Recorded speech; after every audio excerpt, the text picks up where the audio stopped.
He's a notes investor specializing in non-performing notes. He has owned investment real estate since 2002. Billy has valuation experience as well as a licensed appraiser, completing over 1,000 hours of residential appraisal.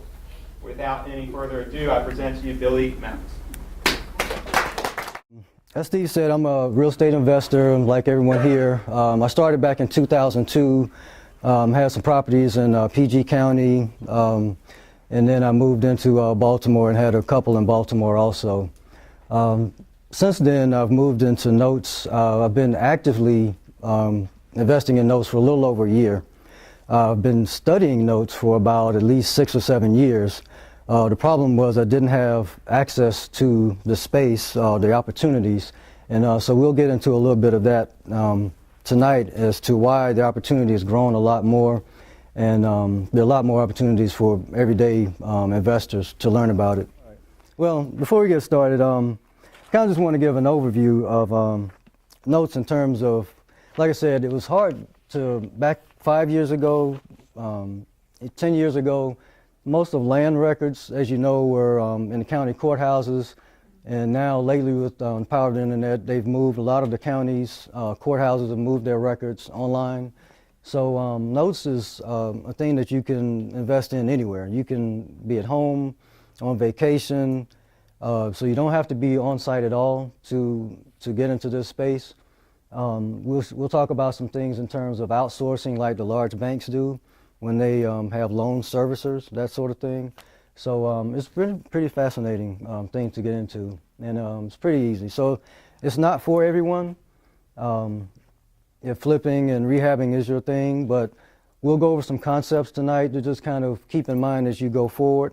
There'll be some exit strategies that may help you with some particular situation that you may be in. For realtors, how many other realtors are in there? Okay. We'll touch on a couple of things that may help you with short sales. For people who own property, if you get tired of landlording like me, owning property, we'll talk about some exit strategies that, you know, somewhere down the line may help you also. So as Steve said, I've been investing since 2002, licensed real estate agent. I got my license more so to help on the investing side. I just kind of wanted to learn more about real estate in general, contracts and that sort of thing, and so I ended up keeping my license since then. I performed about over 100 BPOs, broker price opinions, as a realtor in DC, Maryland, Virginia.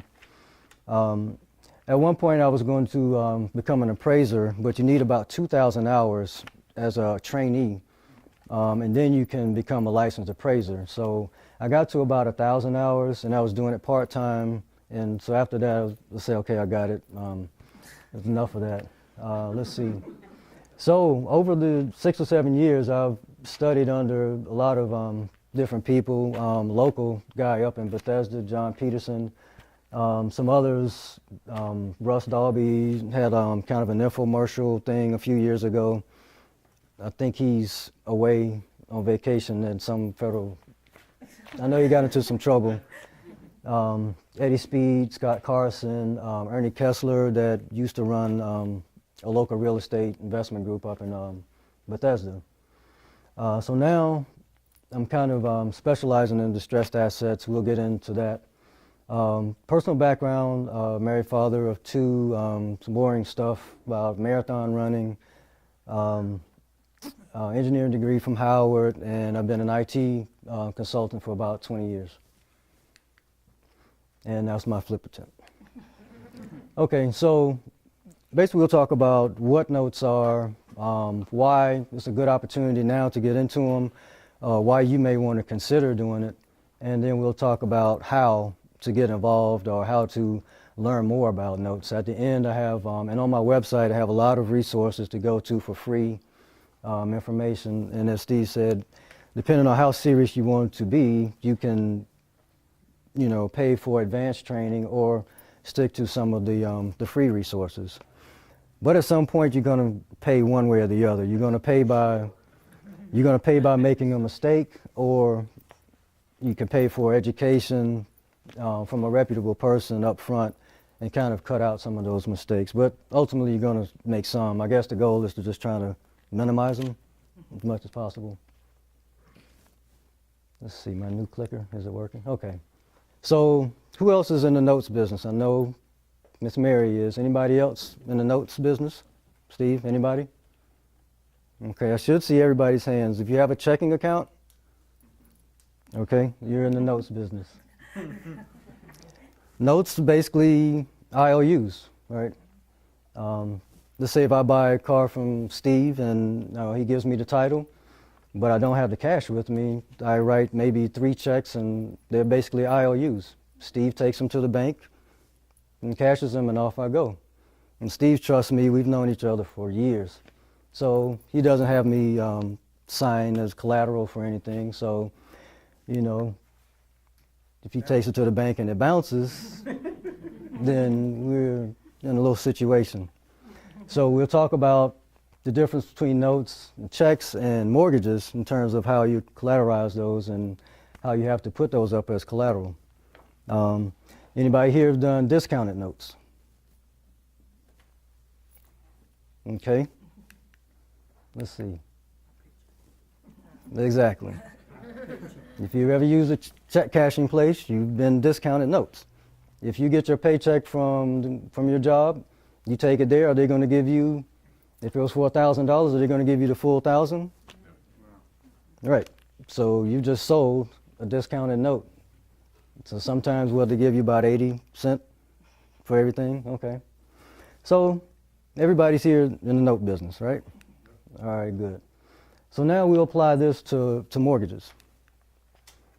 What is a mortgage note? It's basically just kind of a glorified IOU. Debt instrument, has an interest rate, monthly payment, pays over time. Pretty much it. Okay. Let's see. Okay, so how does a mortgage note? Everyone here knows how to, so I'll try to get through this preliminary thing so we can get to the fun stuff a little later on. Let's see. Buyer wants to buy. The seller has a deed, gives it to the buyer, and then the bank, the mortgage lender here, will give funds to the seller, and then the buyer will give a mortgage to the bank, an IOU. So he owes the bank the payments over time. Okay? So if the buyer stops paying, because he's put the house up as collateral, then the deed will go back to the bank. Let me see. All right, so the owner of a note gets payments over time, and the thing I mentioned earlier is about the loan servicer here. Banks use loan servicers. Sometimes they're small divisions of the bank, sometimes they outsource this, but think of a loan servicer as kind of like a property manager. Property manager who takes care of the tenants. They receive all of the payments from the tenants. If tenants are late, the loan servicer will call up the borrower. Can we help? Is there anything going on? They'll send out the late notices. Just like a property manager, a loan servicer will file documents in court if need be. And then once they do collect taxes and everything, they send the money off to you. So this is a good passive way to do investments also.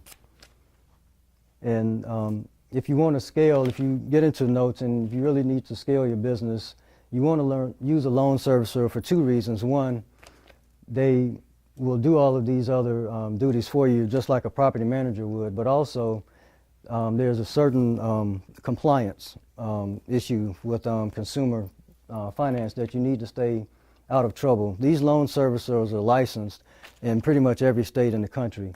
And so you don't want to try to do this on your own because you need to be licensed as a loan servicer in each state. So it's better to just pay these people the $35, $50 a month and have your loan serviced through them just so you stay out of trouble. And these are the payments coming to you. So anyway, in the note space, there are generally 2 main categories of notes. So you have the performing side, where the borrower is paying on time, no issues there.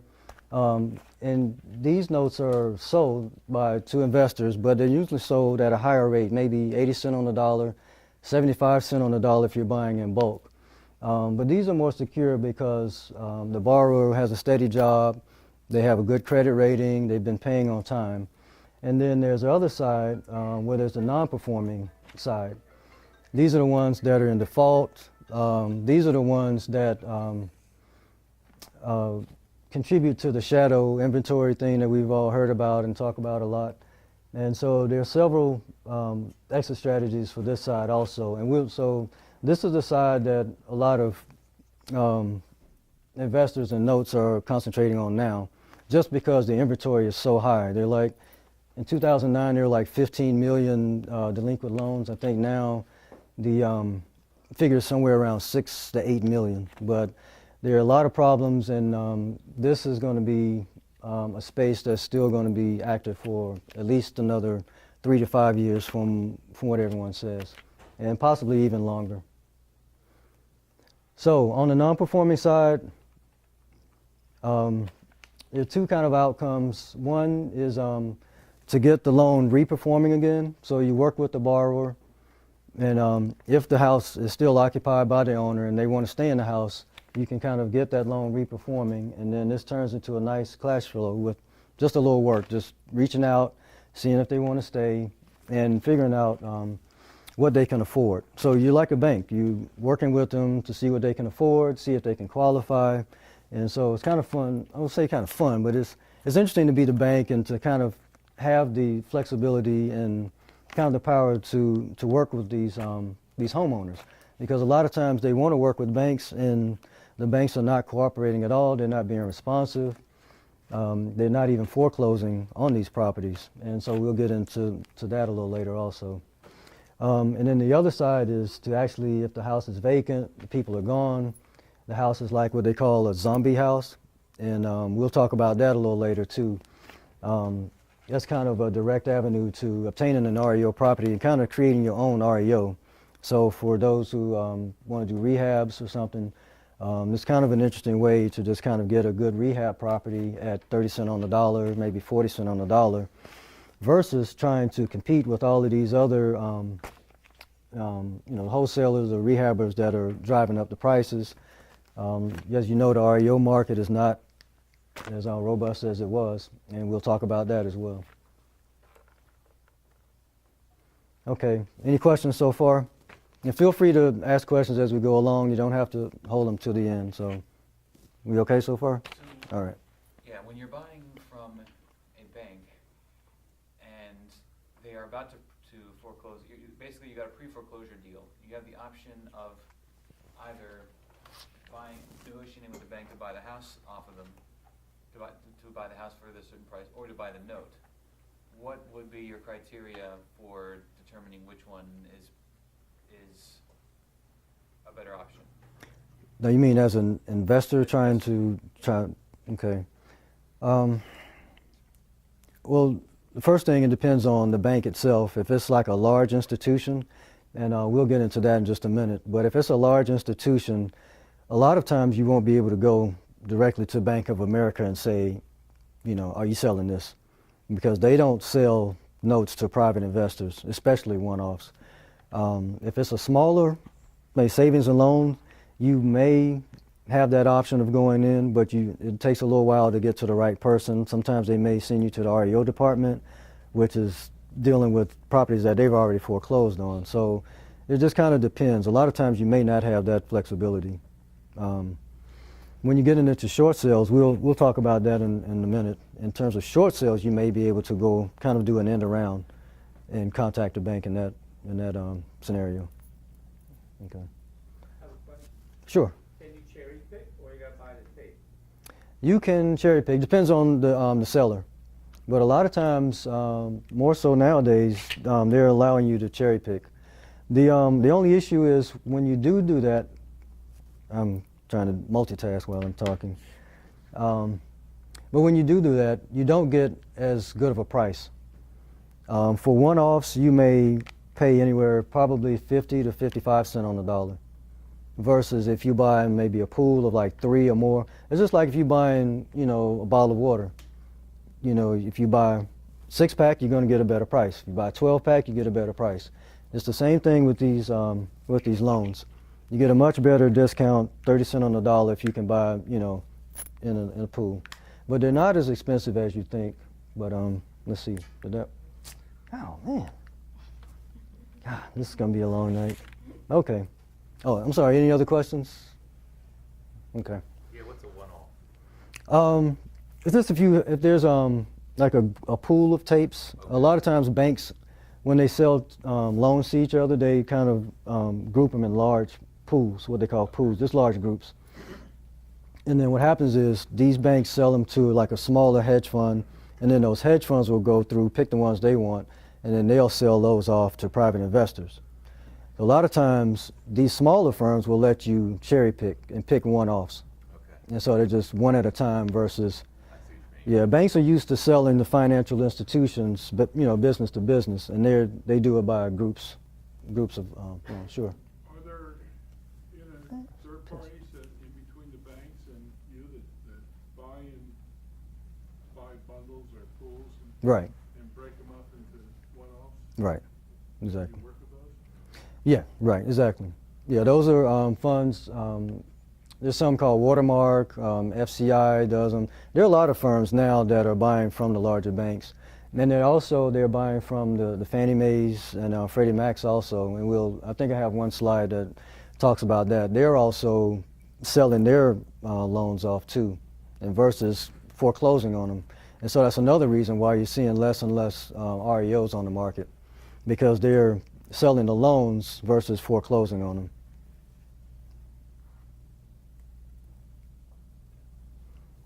Okay, so we'll go through shadow inventory, zombie homes, and toxic assets.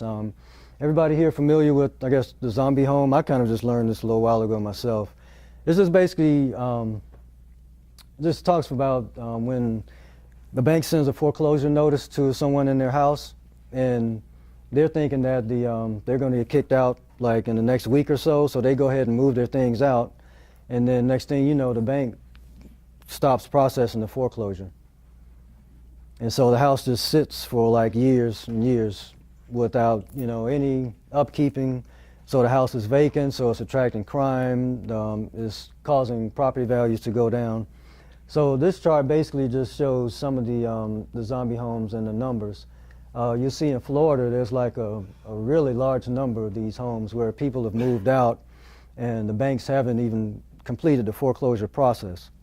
And we'll talk about exactly why they haven't completed that foreclosure process, but it's going on in all the states. So these add up to what's known as toxic assets, and these are ones the banks are trying to get these off their books as soon as possible because it affects the amount of money that they can lend out when they have all of these assets, bad assets on their books. So this is, I'm sorry. Pardon, is that true for just the bigger banks, an FHA and Freddie and Fannie, or would that also apply to a portfolio lender where they can't loan until they get these off the books? Right. Any bank is, I guess, regulated by federal government. So if they're under that federal regulation, then if they're officially a bank, then yeah, they have to have some type of cash reserves for all of the assets that they have. So I guess that would be true for savings and loans, those types of institutions also. Okay. So this was taken just talking about the zombie homes in Florida. There was this one quote that I was going to read. Zombie foreclosures come in two forms. Basically what this is saying is that there are two ways that zombie homes kind of come into existence. The first one is because some states have what they call judicial foreclosures, where all of the foreclosures have to go through a court, have to have a court hearing. Some states have non-judicial foreclosures, but I think Maryland can do either. Florida is definitely a judicial court, judicial state. So what happens is their caseload gets backed up so much that these zombie homes are just kind of lingering out there. And we'll talk in the next slide about Florida's particular situation. And then the second instance of what causes zombie homes is banks, like we said earlier, where they foreclose, or they filed a foreclosure but don't complete it. So we have two of these situations that are kind of causing this issue. So Maryland as of last year, this article was taken from an article last year, was saying that Maryland was pretty high in zombie home numbers. Most of them were in the Baltimore region, as we probably, oh, you can still see, okay. As you probably imagine, most are in the Baltimore region. Vacant homes in foreclosure tend to be older, low value. There's not a lot of motivation for owners to try to save them. So they're just kind of sitting out there lingering. Okay, so now, where's the real opportunity? So as I said earlier, currently they're about 6 to 8 million. Some estimates are about 5 to 6, but generally you see numbers 6.5 to 7 million delinquent mortgages that are out there now. I just pulled this down about a half hour ago in the Starbucks down the street. Basically, this is talking about the HAMP refis that happened back in 2009, 2010. And one thing that a lot of people don't realize is these refis have a 5-year reset on them. And so what you're going to see starting to happen is around 13, 14, these adjustable rate mortgages are going to start resetting, getting up higher and higher. And so there's going to be chances where there are going to be even more loans going into default. And this is going to contribute more to unfortunately, more opportunity for investors, but unfortunately, the same kind of thing that happened back in 2007, 2008, where you had a lot of people going into default again. And another stat is about maybe roughly 50 to 60% of reperforming mortgages eventually go back into default after about 18 months or so. That was the stats that I've been, that I understand. So it's another, next few slides are just some news clippings. HUD began auctioning pools in 2010. So if you do some searches for HUD, Fannie Mae, Freddie Mac, like I said, instead of foreclosing, they're just kind of auctioning off these pools. And so you have large equity firms going in, bidding for them, and then they're going through the ones that they like, the ones in D.C., Maryland metropolitan area. And this is why you don't see a lot of them in the New York metropolitan area, because these large firms are taking them off. A lot of times also, and we'll get into this in a minute in terms of why you don't see a lot of notes in this area is because of the high values. It costs banks a lot of money to foreclose on a house, more so than it would a private investor. It would cost us maybe $3,000 in Maryland. It costs about $3,000 in Georgia. It may cost you like $1,200, $1,500 to foreclose. But for a bank, and all of the overhead that they have to pay, it can cost anywhere from $30,000 to $50,000. So a lot of times, if you're in Baltimore and your house is worth 80, and it's going to run them 50 to foreclose, no, they're just going to leave it and either try to sell the mortgage off. All right, it started working good. Okay, so this is my next point in terms of banks. According to the Joint Economic Committee of Congress, now this figure of 77,000 is taking into consideration costs to the actual homeowner, to the borrower, to the city from lost wages, lost revenue. It's taking into account loss to neighbors in terms of property devaluation. But then it still lists about $50,000 for the lender to foreclose. And so this is one of the contributing factors to why banks have stopped foreclosing on a lot of properties. So they will file just so they can keep their right to foreclose, but just so in the statute of limitations, they want to have that right. So they'll do the initial filing, but they won't follow through with it. And so it's causing a big problem around the country.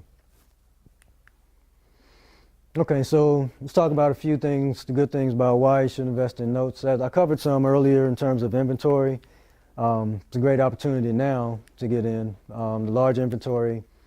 We'll talk about in a minute the multiple exit strategies. There are a lot of creative finance things. If you're into creative finance, there are a lot of creative ways to create your own exit strategies. And we talked about the cost to foreclose, more control of the investment, and you also get a chance to assist homeowners and communities by, getting them to refi and getting them paying back again. You keep them in the homes, and you also help the communities because you help start generating tax revenue for them also. So once those taxes start back, they also help the community for their emergency services and those sorts of things. Passive income, we talked about that. You can leverage the power of amortization. So when you do an owner finance, let's say if you have a property that you want to sell, you give a borrower, the buyer, a 30-year mortgage, and if it's a $100,000 house over the 30-year length of that term, you know, the total number of payments are going to be about $250,000 to $300,000 total over that power, just because of the power of amortization.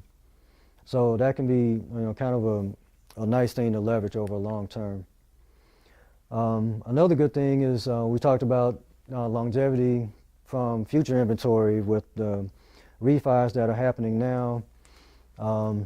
Some lending guidelines are starting to ease up again. I've seen a lot of programs where you can have like below sub 600 credit score. And so this may kind of lead us back down the same road, hopefully not, but at some point it may. For me, no tenants, toilets, or trash. That was my big thing. I sucked at being a landlord, so yeah. Reduced liability, things used to scare me. I had black mold in the basement, tenants calling me from Baltimore. You know, the lead paint, bed bugs, that whole thing. So, you know, you have to have a real special tolerance to do that. Just wasn't me. Outsourcing. This is a good thing that you can outsource pretty much every aspect of this. Once you make the purchase, you have the loan servicer that handles everything for you, and you know that's pretty much it. We'll talk about some things you do in terms of your due diligence before you buy a note. The things that you look for in a note, look for the value of that particular property. Oh, and then if the payments stop, you have multiple options. This thing that interests me about it is you have multiple options to exit out of any particular situation. Okay. Any questions so far? Any other questions? Yeah, what precisely is this overhead that the banks are having to pay that the investor doesn't? Good question. A lot of it has to deal with paying, you know, for property upkeep. A lot of times they don't want to pay the extra money. They have to pay realtors to, you know, keep the house, the utilities on. Sometimes they have to pay them back. If they winterize it, they have to pay them back for that. Let's see, they have to pay appraisal fees, legal fees. It's lost revenue. They have to pay for insurance. We'll talk about forced place insurance that lenders put on a property also. You know, we have the PI-TI. If the person's not paying that principal, interest, taxes, and insurance, then that house is not being insured. So a lender sometimes has to place their own insurance on the property. So marketing, cleanup of the property. And so this is a reason that a lot of the governments are trying to speed up the foreclosure process, because the banks are just kind of leaving these properties abandoned and not taken care of. And so they're just kind of, the conditions are deteriorating. And so this is another thing that some of the laws will start changing in Florida. And I'll read it later. But Florida has made some special efforts to try to get a lot of their foreclosure cases off their books. They've actually hired judges out of retirement to come in and focus on getting these foreclosure cases off the books. So it's kind of interesting. So for distressed assets, primarily three ways to acquire them. They're REOs, short sales, and then the non-performing loans. Let's see. So going back to the price of foreclosures, if for the rehabbers in the room, in terms of trying to purchase something that's in foreclosure as an REO property, I'm sure you're kind of finding that the prices are so high that a lot of times it kind of puts you out of your price point of even trying to make a profit. if you have to buy it at 80%. Sometimes, I guess the average is about 16% off. I think this says 4% off. Here it is, 16% discount. So, I mean, what can you do with a foreclosure if you're buying it at a 16% discount? But now, if you buy a non-performing asset at, 40, 50% off, then you have some room to rehab it or flip it or do whatever you want. Okay, so we'll get into price bands in terms of how much they cost for certain price bands, how much these distressed assets will run you. So the most popular one is this lower price band. It's under 125K. This is the best buy because you have the majority of buyers, end users that can afford these and can qualify for these. There's some that can qualify for those, but they get less and less as you move up the pyramid. So as I mentioned earlier, these prices range here anywhere from 55 cents on the dollar to down to 25 cents. It's kind of moved up to maybe 30 cents on the dollar for individual loans that you can purchase. As you move up, prices vary a little bit, as you can see here. Is that the dollar value of the loan? When you say 30%? So if you have a $100,000 note or debt that's owed, Right. and 30% A lot of times that it's debt or the fair market value. Yeah, Okay. do it on the fair market. I price mine on the fair market value. Some people do calculations based on the balance owed, but the balance owed is kind of irrelevant, really. I mean, if somebody owes $150,000 on the house and it's only worth $80,000. No, Yeah. what I meant was like $100,000 loan, you might end up paying $300,000. So I was trying to figure out whether the 30% was on the $300,000 that they would have paid over 30 years, or just the market value. Yeah, just the market value. Yeah, okay. If there's more buyers for the under 125K, wouldn't that mean the demand's more, and therefore you would get a worse deal? Why is the best deal in this bracket that the most number of people out there are able to buy? Yeah, well, these seem to be where in the Rust Belt areas and the southeast areas, there are more houses that are in foreclosure in this price band. Okay, so that means supply's greater. Yeah. Gotcha. Like I said, I'm sorry, this is my first time explaining this to everyone in a group setting. But. I can just add to that. Oh, sure, go ahead. Also, because of the cost to foreclose, that's the price band that the banks are not going to foreclose on. When you start getting up in price, it becomes more likely that the bank will foreclose themselves. But that under 125K, the bank has no incentive. So those are the ones that aren't moving. Yeah. Okay. Okay, so the average value of a house, so these are ones that most investors are focusing on. Like I said, some of these are mainly in the south, southeast, like Steve bought one in South Carolina. In the Midwest area, a lot of value. So when we look at these values, we kind of have to get out the concept of the DC, Maryland area. These are average values across the country. So, and this is where the rents go from $500 to $850. So, taking that into consideration, you usually see most notes in this kind of price point for the housing band, the lower band that we're focusing on now. So this slide just kind of gives an example of $60,000 house. If somebody bought the note at $9,000, then profit is there. So this is a little hard to read, but I'll kind of talk through it. Basically, just a flow chart of how I've already explained this earlier in terms of how banks will bundle their loans together and sell them off to hedge funds. This is when the borrower buys a house, and if they don't make them on time, the loan goes into default. And here, the bank will bundle them, sell them to a hedge fund, and then the hedge funds will either sell them to other hedge funds or they'll sell them off to private investors like us.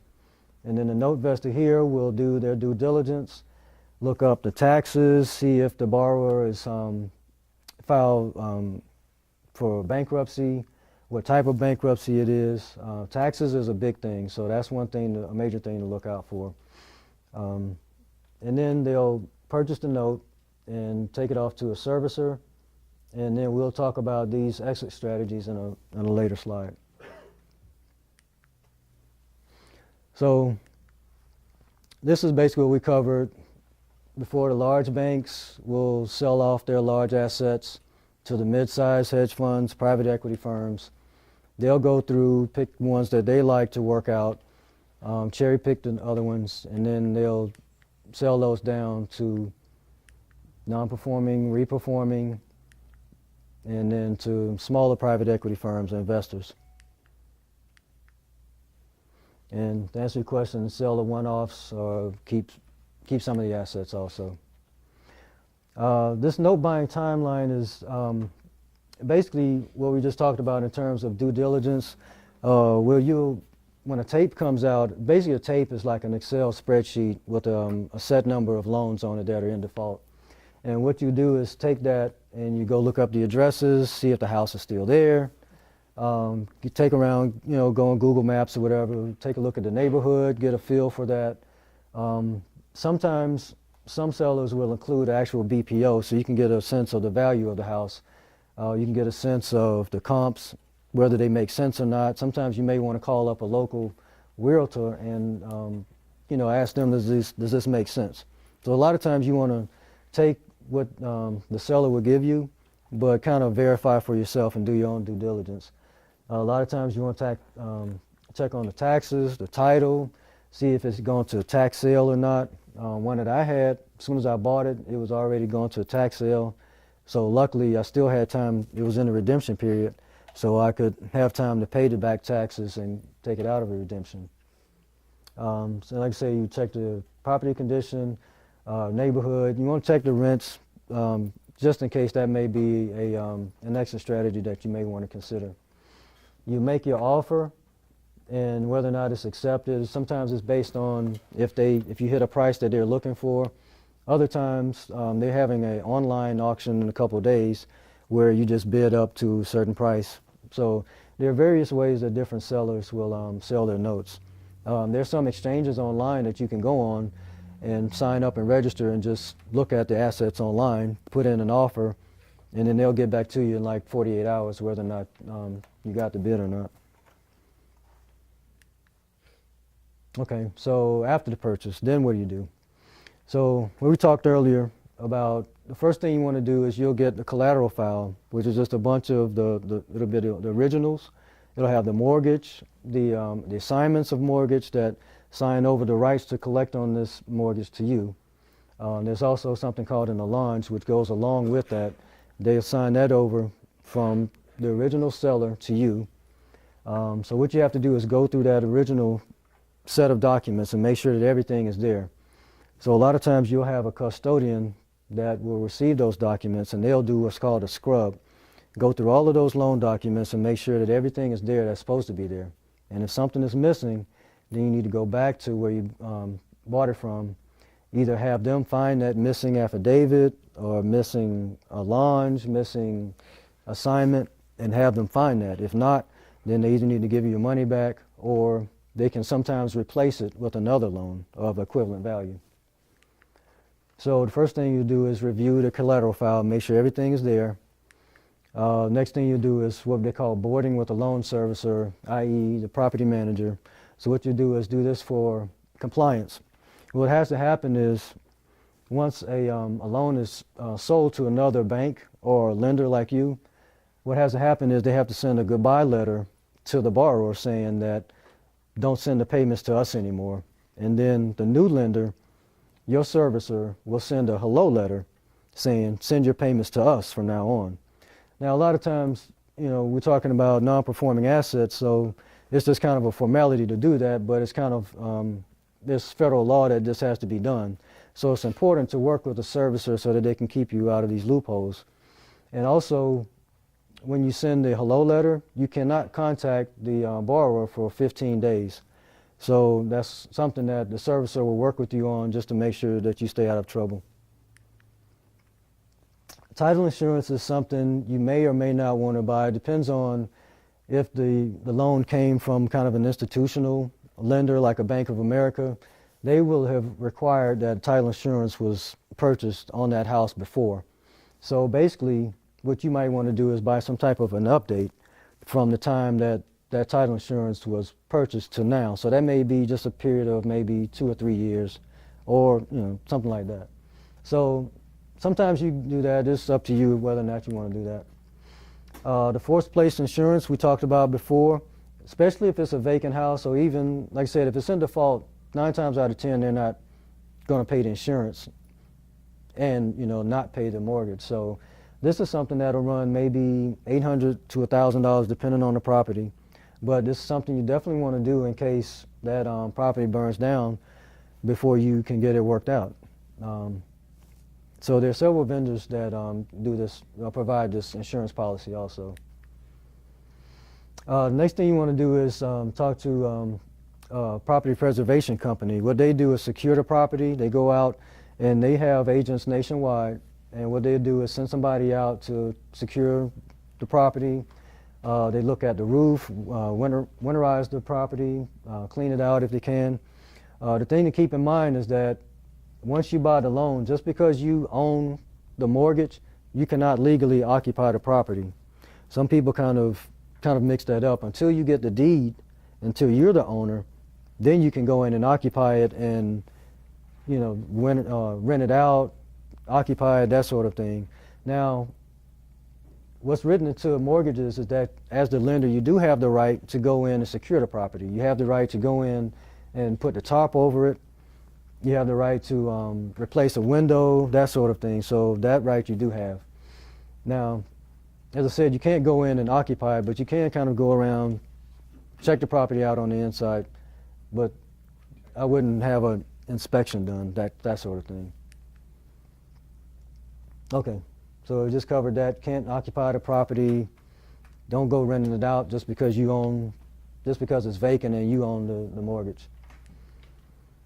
And also, you can outsource your inspections. Every 30 to 90 days, you want to have an inspection done if it's vacant while you're doing the workout of the loan or while you're pursuing a deed in lieu or foreclosure, so that if anything happens to the house during this period, you can have this documented, where you have documentation that shows that the house was in this particular condition, then this happened. So it helps you file for your forced place insurance in case something happens to the house. So it's just something to keep in mind. And even with any other property that you have, it's always good to go out every so often. And then, like I said, after you get the deed, you can go in, do a formal inspection. Okay, so now we're at the workout exit strategies. So the first one we talked about is trying to save the homeowner, help them stay in the house, seeing if they can qualify for a refinance, which is always the best workout for you. And this ends up in a nice good bit of cash flow for you. Now, in staying with the loan mod exit strategy, there's something called hardest hit funds. There are about 17 states, mainly in the Rust Belt area, the Midwest and the Southeast. These different states have these federally allocated funds where if you as a lender will agree to reduce the amount of the loan balance down, they will reimburse you for up to a certain amount. They'll also, in some instances, pay from anywhere from 12 months to 18 months of the mortgage on behalf of the borrower.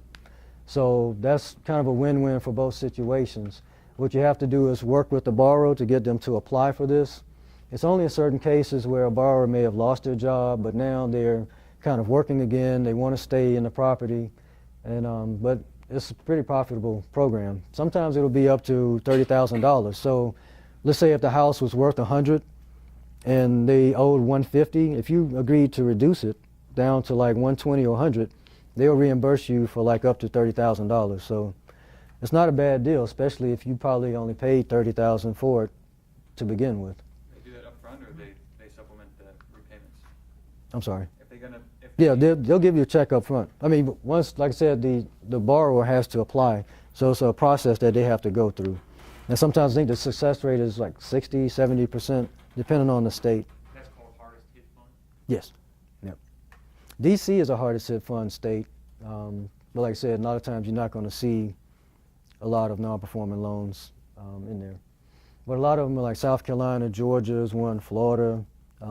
New York is a hardest hit fund state, but they have their own program. It's not one that was in this big general hardest hit fund allocation. But a lot of them are like Indiana, Ohio, those states like that. So a lot of notes investors are, kind of focusing on those states when they find one that's owner occupied, that looks like a good prospect. And a lot of times these are kind of the home runs, so I'm not trying to say this is going to happen every time, but this is just a program that's out there. And then another program that's out there, from what I'm understanding, is slated to go away but may get extended. There's this refi, FHA 1023. So let's say if you modified their loan, they can do a refi with FHA and cash you out at 97% of the value. So that's a nice one to look at also. So the next workout strategy, if we can't contact the owner, or if the house is vacant, if the owner's gone dark, or the borrower's gone dark and we just can't find them, if we do our skip tracing and door knocking, we have door knocking services available nationwide. Pay like $85, people go knock on the door, see if they're there. Then we have to pursue a deed in lieu. And then while we're doing that, we also want to get the clock started and start the foreclosure process. So like in Maryland, which is known for a long lead time to foreclose, this is something you definitely want to start the clock on also while you're trying to work the deed in lieu to see if you can find the owner, see if you can if they'll sign off, and maybe a cash for keys type of scenario, whatever you can do to try to get them to sign it over. So once we get the deed back by either deed in lieu or foreclosure, we have some more exit strategies. Depending on the condition of the property, you may decide that you want to just rent it out. So this is a good way to get your cash flow. You've paid 40 cents on the dollar for the house, maybe put 10, depending on the condition of it, 10,000 to get it rent ready, and then you could rent it out. Another one is to rent to own, lease option type deal, if that's something that may interest you. That's another good way to get cash flow. You can get a deposit up front and kind of work it that way. One other one, as we talked about earlier, is owner finance. If you find a borrower that you can qualify, you go back to your loan servicer and have them do all the loan origination, so you don't have to do anything. You don't have to try to come up with the documents. The loan servicer is already licensed to do that, so you stay out of your consumer protection law. Yes? Once you originate that loan, can you go back and sell that loan back to the guy you bought from? Well, yeah, sure. Yep. And you can put it on the market. You can sell it 80 cents on the dollar because it's a performing. Exactly. Does it have Once to- it's seasoned, it has to be. How long does that be? Can you use the rental period as a seasoning, or does it? Sure. actually- Yeah. You can?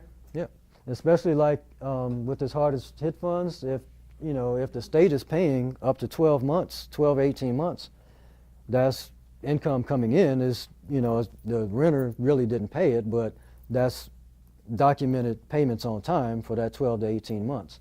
So yeah, and a lot of people will load these up with renters and then sell it, and so that's another way that. But like I say, you can do this. Owner finance it and then have them refi also, and then just cash out that way. If you don't want to wait to 30 years, if this is not one that you just want to set aside.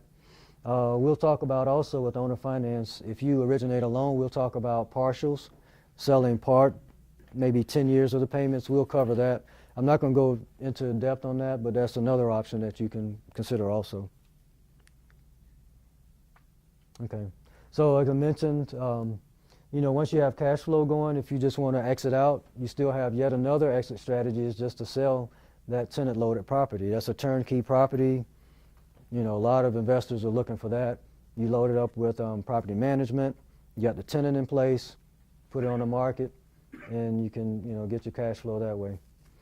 And then yet one more is just to sell it as is. If it's something that you're not interested in doing anything else with, you just want to get your money back out, get it back working again, you can just sell it to, you can go to a local REIA group like this, wherever it is in Iowa, Chicago, wherever. You can contact a local real estate agent, have them put it on the market. It's an REO property at that point, right?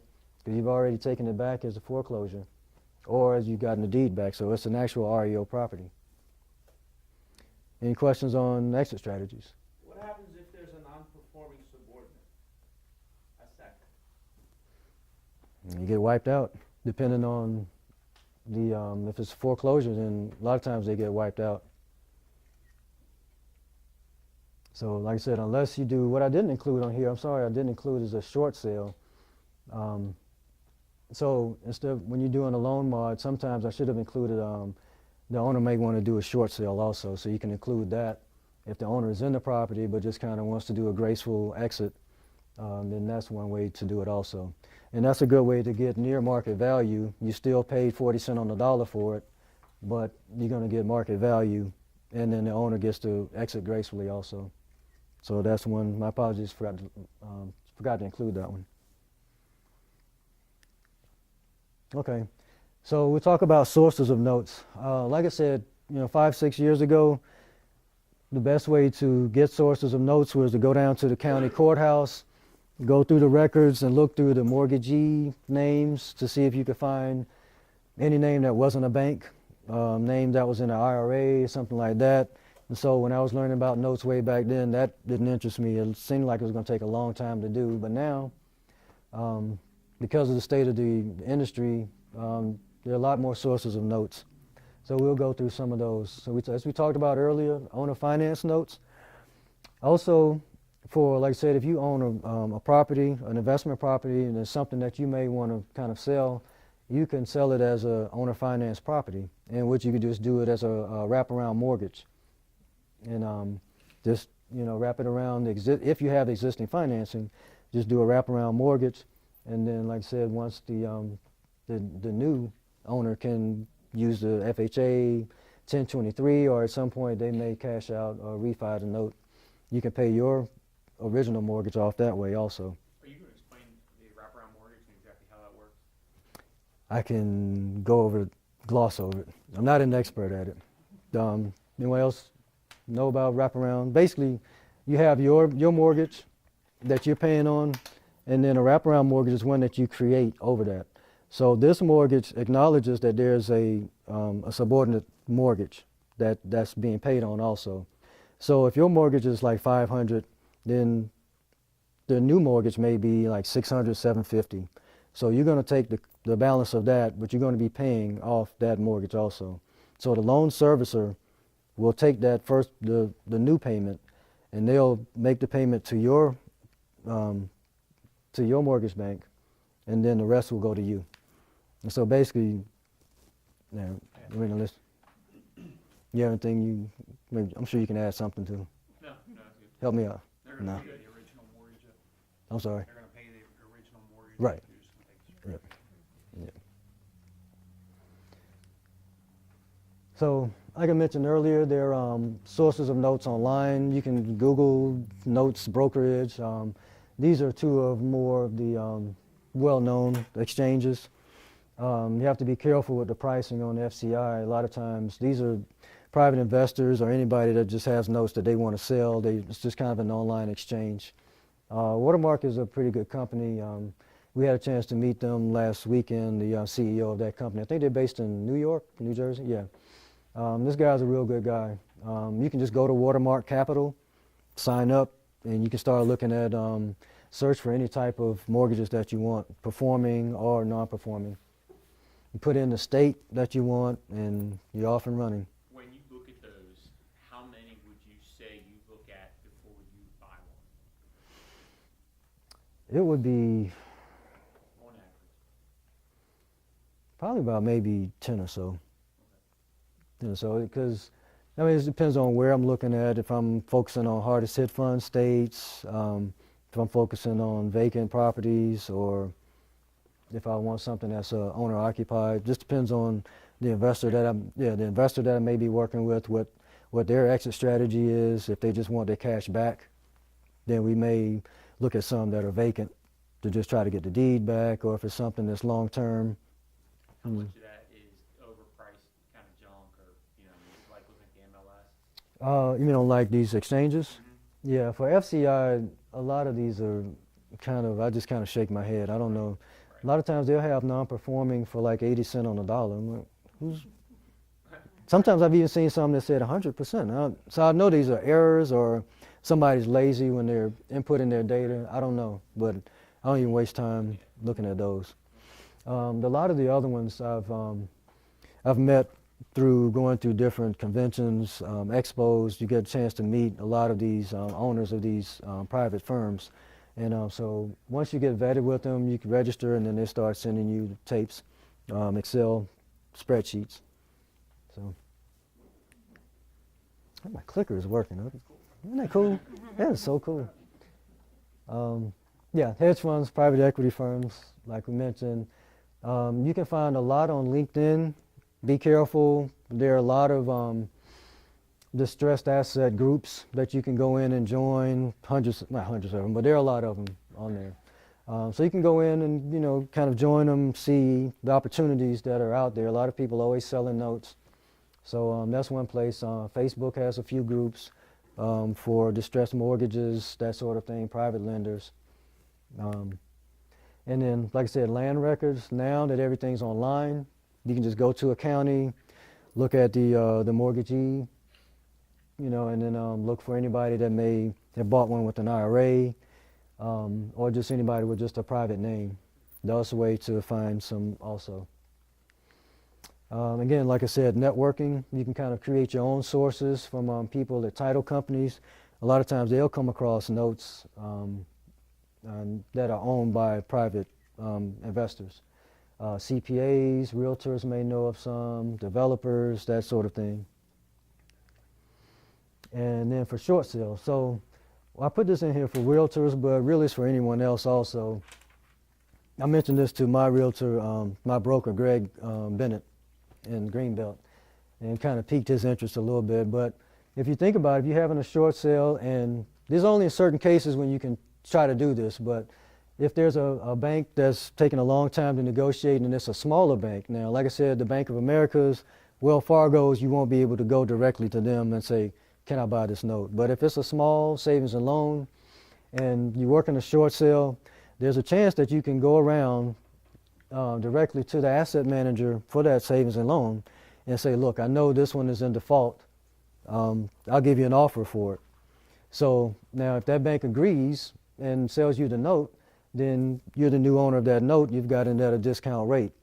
So you as the lender, now you're the bank. So you talk to the agent that's in charge of that short sale and say, well, yeah, the bank agrees now. We agree to the short sale.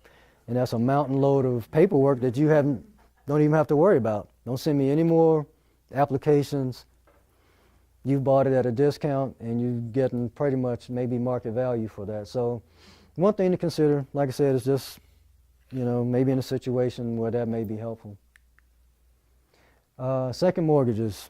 I'm not focusing on second mortgages. There are a lot of people that do. There are companies that focus on second mortgages and sell second mortgages. You can buy second mortgages maybe 10 cents on the dollar, 15 cents on the dollar, so they're really cheap to get into. So that's one reason why a lot of people kind of engage in second mortgages. So like I said, it has a lower price point to get in, has a higher you can say it has a higher upside because you're paying so cheap to get into it. And also the thing with second mortgages is that it's a higher risk also. So you need to kind of spread it out in terms of your investments. And it's like a numbers game. Just think of a numbers game. Because what happened is with some of them, you may be able to settle with the borrower for reduced payments. Like again, you can modify in certain instances. Sometimes the second mortgage, you may just settle and say, look, I know you owe $10,000, just give me $2,000 and you can be done with this. Other cases might get cashed out at the short sale. You know, a lot of times for realtors, you know, you have to deal with that second mortgage. You may try to throw them $500 or $1,000, just make them go away. So some of these that you buy may get settled at that point. And then the rest of them, sometimes you just may have to throw them in the closet and just wait it out to see what happens. Either they sell it or something else. So now, if you're thinking about second mortgages, there are certain scenarios that you want to kind of only purchase on. So what I would recommend is you look for some, if you see a tape of seconds, you want to look for ones that have a performing first where the second is not being performed on. Now, or if the fair market value is higher than both the liens combined. If the house gets sold, you still get paid off. But you don't want to buy one where both of them are in default. Because if the first gets foreclosed on, if I foreclose on that first, I'm just going to wave bye-bye to the second. They get lost. I mean, they won't get cashed out at all. So if sure. you're the one buying the first, Mm-hmm. why is that bad news for you? Oh, it's bad news for whoever has the second. Okay. So you If I foreclose on the first, the second is. right. So when you're looking for investment opportunities, you'll. Oh, if I'm looking at a second to buy. If you're looking at a first to buy and it has Right. a second on it, do you care if the second is there? Not really. Yeah. That's their risk that they take. So that's why I say you kind of spread the risk. When you buy in seconds, you want to buy maybe a lot of them, or at least maybe 10, because like I said, 3 of them may settle, or refinance or remod. The next 3, you know, short sale, and the next 3 you just throw them in the closet, throw them in the drawer, and you may get a call later, 2 years down the road, 3 years down the road. Oh, you got some money, or it may not. That's kind of the numbers game with seconds. I said I'd go over partials, but I don't want to stay too late or keep you all too late, not stay too late. But partials basically, like I said, if you have a 30-year mortgage and just say you just need $20,000 for, you know, vacation, college tuition, something, you can sell maybe 5 or 10 years of those notes to the gentleman in the yellow shirt. And then once he gets his 10 years worth of notes, then the payments come back and revert back to me. So that's one way to kind of cash out and, you know, get that money, get that capital working and elsewhere, or take that vacation that you want to do. Okay, so investing in notes. These some factors to consider. You see this chart is kind of it shows knowledge. Everyone has interest in investing. If it's a good deal, yeah, we all have interest in that, but do we have the knowledge to do it, and do we have the time to do it? And so sometimes there's like a minimum standard that kind of, you know, you may have to fill in those gaps if you want to be active in it. Now, if you want to be kind of semi-active or passive, if you want to be a passive investor, there are other options that we'll talk about in the next slide for that. But if you want to be an active investor in this space, you need to fill those gaps to the way you have like a minimum standard. So the interest, knowledge, time, and then risk tolerance. How tolerant are you to investing in Indiana, having a note in Florida? If you can, you know, get out of the mindset, we've always been in the mindset of investing locally, half hour away, something we can get, see, feel, touch, that kind of thing. If you can get over that kind of block, then this might be something you want to look at doing. So you have active or passive. So different companies offer kind of the same types of scenarios. One is, like I said, for an active investor who has a good deal of experience. You've filled in the time, knowledge, and experience. Then you can buy some tapes, buy assets. So basically, we'd just be a broker. If I have one that I want to sell, Mary wants it, I just sell it to her with, and just get like a fee, $500 for the broker fee, something like that. For the semi-active, somebody that wants to learn as you go, you kind of work into either like a JV agreement with the company, or if you want to buy it and own it yourself, then you can have somebody do like the asset management for you. So they would go out, and they would be like a general contractor. So I would go out and, you know, contact the servicer, the custodian that will maintain all of the original loan documents, that sort of thing. I'll go out and work with the attorneys, the foreclosure attorneys, to stay on top of them, make sure that they're actively pursuing the deed in lieu or the foreclosure, that sort of thing. So you have two different scenarios that you can work, just kind of a semi-active investor. And then you have a passive one where you just totally, you know, allocating your funds and you letting the other folks do the work.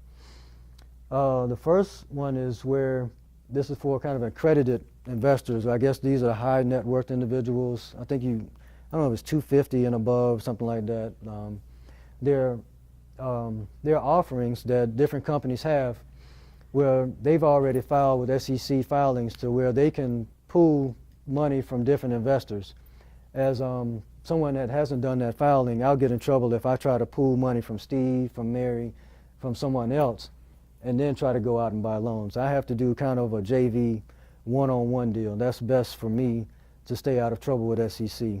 I can't pool loans, but some companies can, so they can pool. If you have 10,000 you want to invest, someone has 40, what they'll do is take your money and then they'll pay you a guaranteed rate of return yearly while they buy a pool of loans and work those out. As they work those out, once they're done, they're paying you that set rate of return over that period of time, but then they also split the profits of anything that they've worked out 50-50. Now that's generally how most of them work. Some of them have different twists on it, but that's generally how this first option. Second option is like what I call a private lender, basically just like a hard money lender. So say if you just wanted to be a hard money lender, I'm going to talk to you later, but be a hard money lender and you know, same rates, 16%, whatever points, 14%, 12%, right? Yeah. Yeah. And however many points, you can do it, you know, maybe 6 months to a year. Generally try to do it a year. There are some products out there now that are specifically for buying non-performing assets. And so there's some out there now, and so we're always looking for others that are interested in getting a good rate of return. And then the last one we talked about earlier is a joint venture where you participate in the ownership and participate in the profits. So the next steps, if you're interested in learning more, there are free educational resources. You can go on Google and just type notes investing and come up with a lot of different hits. You can go on YouTube, plenty of videos out there, type in notes investing, and you can see a lot of videos on that. There are a lot of webinars and seminars that are free. I have a listing of those as they come up. I'll put them on my website, so you can check my website and see what's coming up in terms of a webinar, seminar. On my Facebook page, I put a lot of those also. Facebook page, did I say that? Okay. And now, like I say, if you want to be more active, then there are other courses and schools that you can also pay and you know, learn more if you want to get more serious about it. Like I mentioned, also networking. It's a great way to meet a lot of people. The good thing about this is if you meet people who've had different experiences with different component servicers, so they can tell you their experience with the FCI service, or using this door knocking service is a good one, don't use this one, or use this servicer for this type of loan, use this company for this type of service, that sort of thing. So it's good to kind of get out and do this type of thing. They have some local meetups in this area also, and so that's a good thing. And then there are a lot of online magazines, online news articles that you can read also. On my website, on the front page, I have kind of a feed that brings some highlights or headlines from the DS News. So if you just kind of want to just kind of keep tabs on the mortgage industry in general, that's one way to do it. Oh, and the last thing is purchase indices. The self-directed IRA is a good entity. A lot of times these mortgage, private equity firms and banks are business to business. They don't work in business to private consumers. So you're not going to be protected by consumer laws if you buy a loan and you just decide 10 days later you're not interested in it, or if you want to back out at the last minute. So this industry is kind of frowns upon putting in an offer and then backing out. So when you do make an offer, they expect that you've done your due diligence and that you're ready to purchase this and wire the funds in like 48 hours sometimes. So they take things kind of serious when you do. Just keep that in mind when you go into some of these exchanges and putting in offers. So it's best, a lot of times they rather not put the note into the name of a private individual. So you may need to have like an LLC or your self-directed IRA to purchase this and put that mortgage in that name. And I think that's it. Any other questions? It's, glad you asked. Thank you. And I have some,